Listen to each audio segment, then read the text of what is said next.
That was pretty shit. So hello everyone, Ducky 2007 here, and today I have brought you another unboxing video. Well, really it's a figure review, and that is the Hammond Collection Ceratosaurus, Triceratops, and Dilophosaurus. For those who don't know, the Hammond Collection is basically the Amber Collection, but done better, which in that case, more posability on a few dinosaurs. And actually a few more dinosaurs to actually give to the spotlight, like Triceratops and Ceratosaurus. Yeah, you know that jazz. So with that out of the way, we're not going to start with the figures first, which sometimes I do. We're actually going to start off with their boxes, starting with the smallest and working our way up to the biggest. I like posting these figures, inspiration by Spinosaurian. Making the Dilo flip off to the Ceratosaurus for being only in one movie, while the Dilo is in two. I like Dilos. With the dinosaurs out of the way, let's start off with the box first, starting off with the Dilophosaurus packaging. And to be honest, the packaging for these new figures, the Hammond Collection and all that stuff, is really, really good. So you got the little plastic thing to see the dinosaur, the name of what dinosaur it is, the brand, which is Hammond Collection, and there's actually a T-Rex symbol and material stuff. But if you go on the sides right here, you'll actually find a silhouette of the dinosaur that you are pretty much buying in like really cool lighting. Editor's note here, I did not mean to say silhouette, I meant to say the figure, but looked really well. I wasn't really knowing what to say at the time since I didn't have a script and I was recording this video at like 12 in the morning. Anyways, that's all I gotta say, and now back to the video. And then on the back it shows you the figure that's out of the package and a few things about it. Well, I don't know really. But it says right here, let me pull it up real quick. I'll read it to you. At first appearing unassuming and curious, the Dilophosaurus is severely misjudged by Dennis Nedry and ends up derailing his nefarious plot to escape after showing little interest in playing fetch. And on the side is just Hammond Collection. Alright, box, really neat. Let's get it out of the way because we're moving on to the Triceratops box. Same thing, but this side, Triceratops. This one, but Triceratops. So let's read the little thingy-mabob. After falling ill from eating West Indian lilac, the Triceratops, Dr. Alan Grant's favorite childhood dinosaur, makes an enormous mark on the Jurassic Park tour. As you might have seen from the movie, or to those who actually watched the movie, Jurassic Park, pretty much the best one. It goes all downhill from here, to be honest. Yeah, there we go. Oh yeah, about that. Yeah, Triceratops is sick. It was a really cool scene. Alright, get out of your box. Oh, my bad. Now let's move on to this guy, Ceratosaurus. Same thing. This side, but Ceratosaurus. This side, but Ceratosaurus. And now let's read the little thingy. Hold on, there we go. An unfortunate stench left by the Spinosaurus, aka poop, turned out to be quite fortunate for Dr. Alan Grant and the others when they come face to face with the Ceratosaurus on Isla Sorna. Yeah, the Ceratosaurus only got like a 30-second cameo, so I don't know what. It was just there. They should have added it like Fallen Kingdom or Dominion. I don't know. On the website before Fallen Kingdom released, it said Ceratosaurus was extinct, so yeah, now it's really extinct. So with the boxes literally out of the way, let's move on to the actual figures themselves, starting off with the Dilophosaurus. Now this guy has a lot of posability and actually a neat feature which I'll show off first, where the frill right here can be taken off.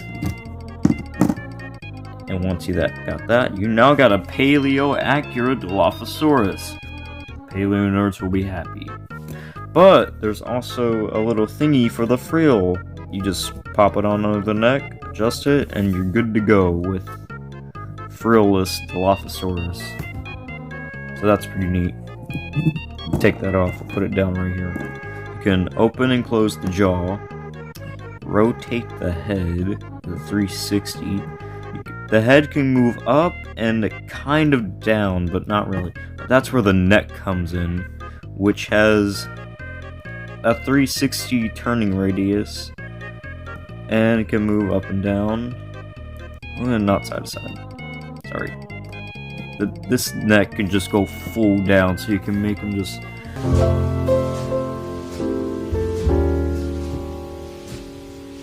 Now next up are the arms, which can make a full circle. Oh crap.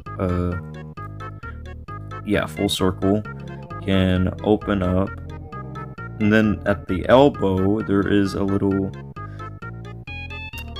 joint where you can just move it up and down and swivel. Yeah. My copy, unfortunately, is more weaker, so I'm afraid of moving it around. But the other arm is more sturdier, and that's what I like. Same thing goes with the other hand. There is no wrist joint, sadly.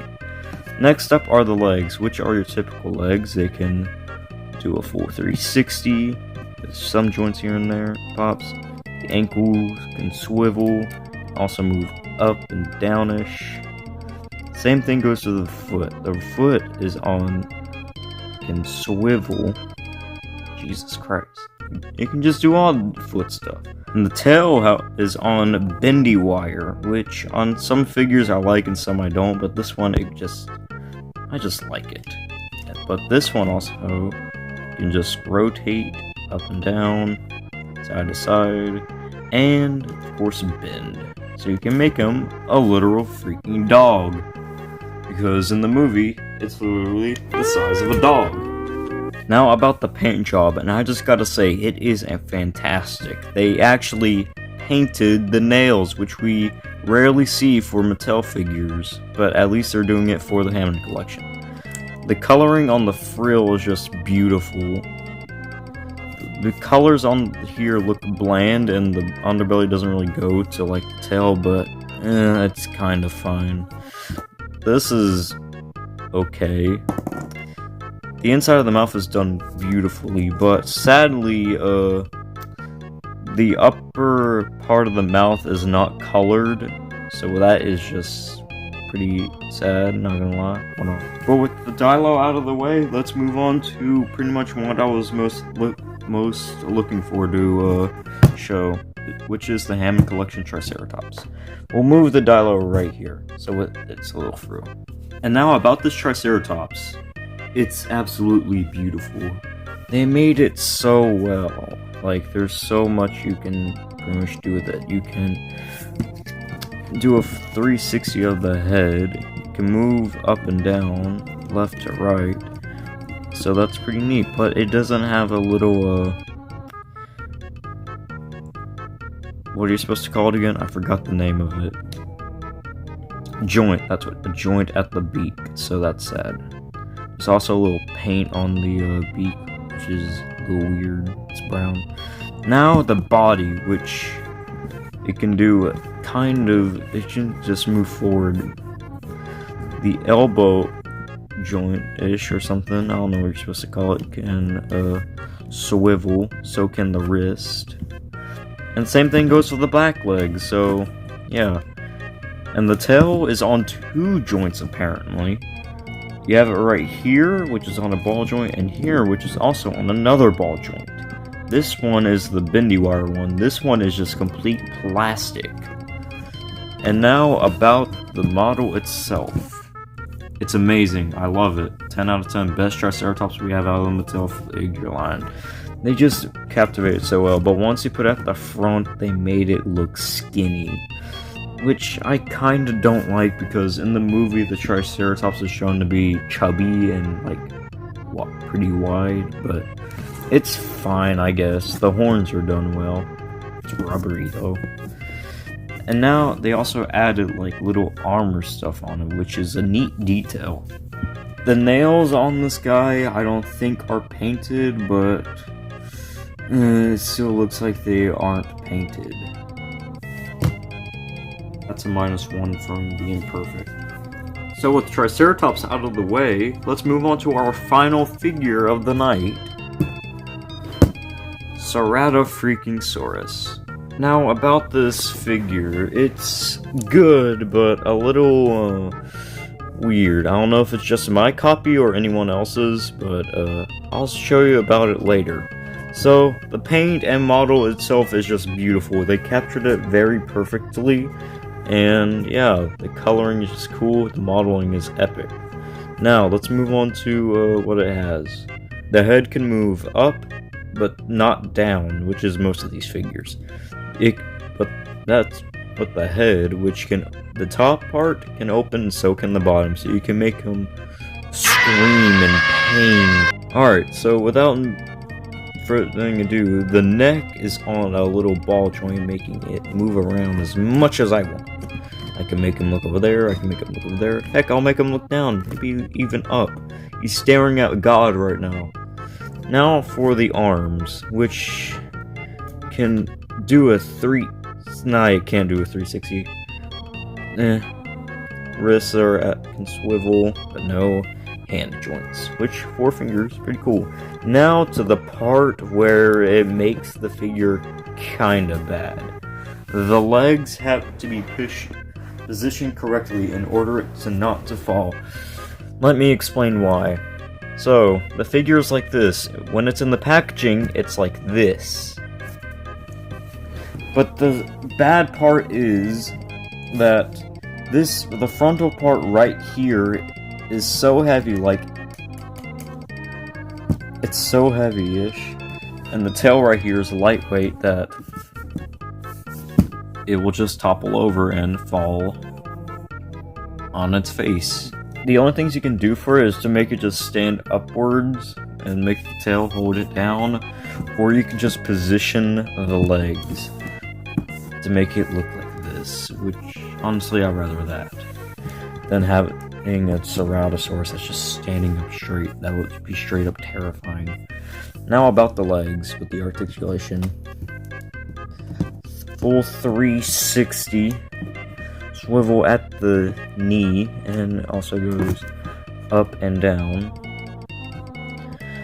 Swivel at the ankle joint and at the foot.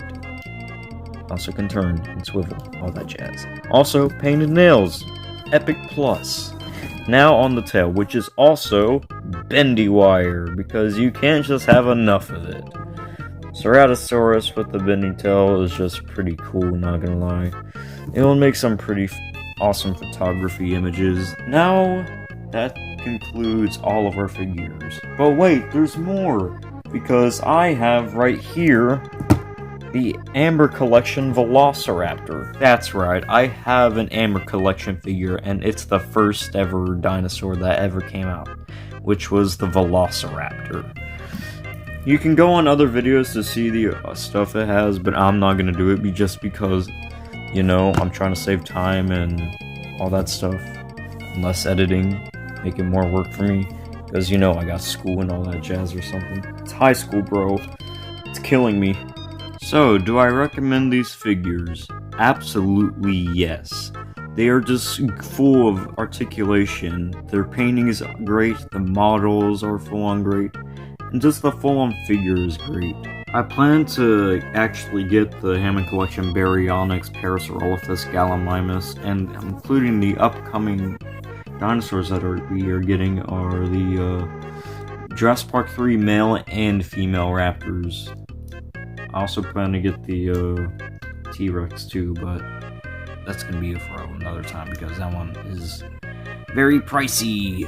But anyways, that's all for now. Leave a like, subscribe, and I'll see you guys in the next video. See you later.